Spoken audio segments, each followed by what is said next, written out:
Podcast Valoplia répond à mes questions. Avant de commencer cette interview, je vous précise que Valoplia est une autrice de romance qui a écrit le tome 1 de la saga Une si douce folie, publié aux éditions Soromance. Je vous mettrai le lien du podcast du livre dans la barre d'infos. Question numéro 1. D'où vous vient l'envie d'écrire? Comment avez-vous commencé? Elle répond: j'ai toujours aimé écrire, mais je faisais cela dans mon coin. J'étais celle qui écrivait les textes, les chansons pour les départs de collègues, les fêtes, les réunions familiales. Je suis une grande lectrice et j'ai découvert la new romance vers 2013-2014. J'ai lu beaucoup de romans, mais je ne trouvais pas souvent de personnages auxquels je pouvais vraiment m'identifier, n'ayant plus 20 ans depuis longtemps. J'ai décidé, en 2017, d'attaquer un projet un peu fou, me lancer dans l'écriture de mon propre roman, un véritable défi à relever. Beaucoup de mots ont défilé, j'écrivais quand j'avais le temps et l'inspiration. Je passais parfois des semaines, voire des mois sans écrire. Il m'a fallu 1 an et demi pour mettre un point final à la première version. Puis, après avoir eu 2 bêta-lectrices correctrices, j'ai décidé de tout reprendre et de remodeler l'histoire, me servant des conseils prodigués par les bêta-lectrices. Septembre 2019, sur ma route est apparue une bonne fée, une nouvelle bêta-lectrice correctrice. Avec elle, j'ai pu redonner un nouveau souffle à mon histoire, m'aidant de son expérience d'auteur et de ses précieux conseils. Le mot fin du manuscrit final a été posé tout début janvier 2020. Question numéro 2. Comment construisez-vous vos personnages? Mes personnages sont nés au fur et à mesure que j'ai créé cette histoire, inspirée de situations vécues ou entendues, ou tout simplement née de mon imagination. J'avais mon idée sur mes personnages principaux avant de commencer l'histoire, mais ils se sont affinés, élaborés petit à petit pendant la rédaction du manuscrit. Question numéro 3. Quelles sont vos sources d'inspiration? La saga qui m'a fait aimer ce style de roman est 50 nuances de grès, mais il y en a eu tellement ensuite pour qui j'ai eu des coups de cœur: Driven, la trilogie italienne d'Irene Kao, la trilogie Ten Tiny Brief, Emily Blaine avec Dear You. Question numéro 4. Votre moment préféré pour écrire? Elle répond: incontestablement le soir, tard, très souvent, et le plus au calme possible. Question numéro 5. Quelle relation entretenez-vous avec vos personnages?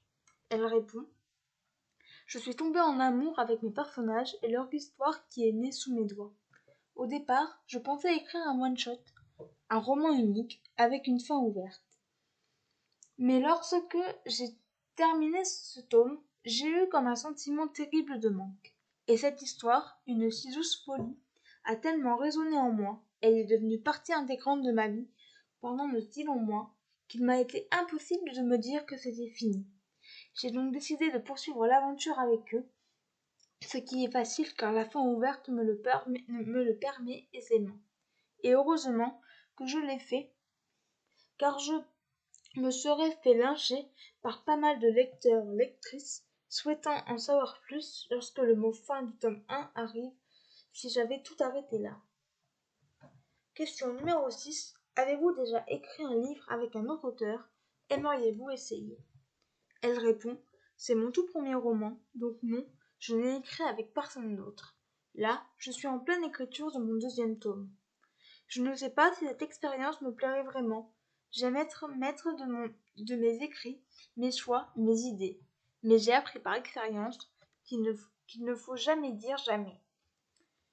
Question numéro 7. Avez-vous des projets d'écriture en ce moment? Elle répond: comme je vous le disais, je suis en plein dans la rédaction du tome 2.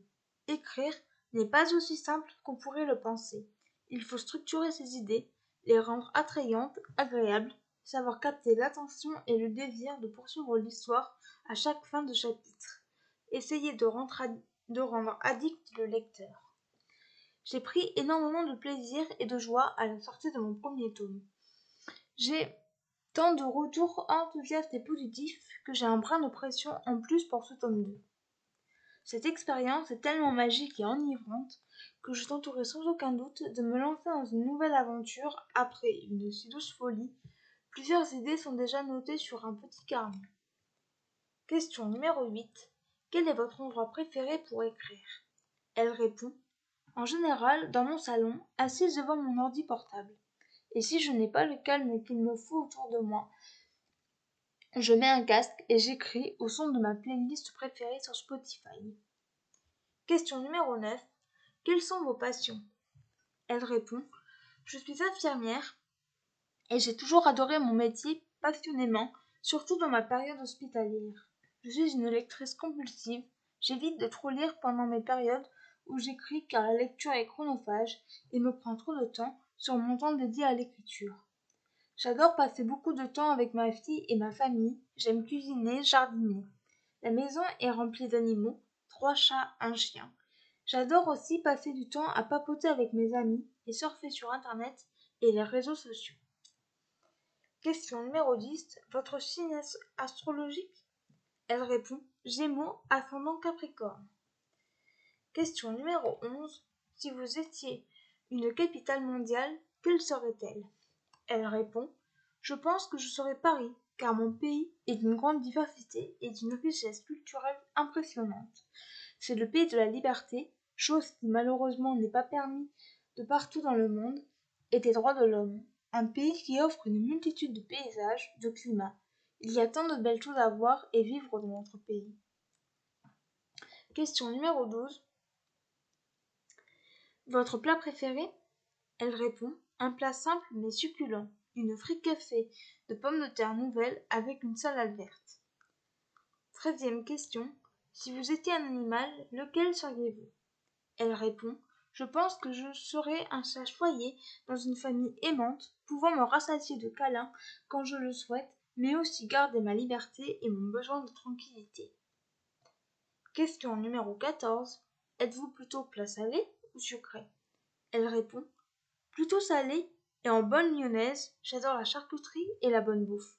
Mais je ne dis pas non plus, mais je ne dis pas non à une belle part de flan parisien ou à millefeuille bavé. Question numéro 15. Thé ou café? Thé le matin, puis café dans la journée.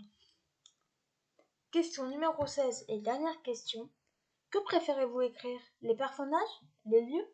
Elle répond: je prends un grand plaisir à faire évoluer les personnages. Je me délecte de leur créer une identité, un caractère.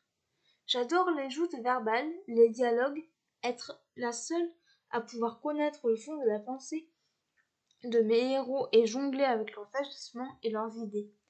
Pendant l'écriture de mon tome 1, il m'est même arrivé de rêver d'eux.